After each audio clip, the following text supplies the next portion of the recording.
قريت كتير في جروبات ان الناس دايما بتشتكي من كفته الرز انها بتفك او بتكش او بتطلع مفروله وقوامها خشن او بتفتح من النص وقت القلي. خلاصه الفيديو عشان تعملوا عجينه ناجحه لكفته الرز كل مره من غير ما تفك ولا تكش ولا تفتح من النص وقت القلي ويبقى ملمسها ناعم.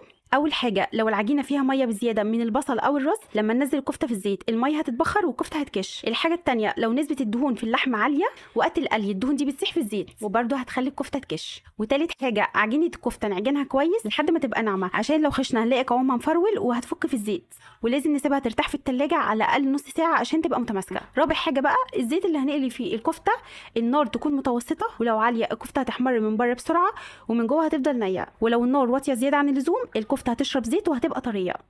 نار متوسطه يعني كفته مستويه من جوه ومقرمشه من بره. واهم حاجه تلتزموا بالمقادير اللي قلتها لكم في الفيديو، لان اظبط مقادير اشتغلت بيها. وقطعيه اللحمه المظبوطه تكون من الرقبه، لان زي ما قلت لكم فيها نسبه عاليه من الكولاجين، والكولاجين ده بيتحول لجيلاتين طبيعي وده بيخلي اللحمه طريه وفي نفس الوقت ماسكه نفسها وفيها لمعه ومش مطفيه، ونسبه الدهون اللي في الرقبه مظبوطه.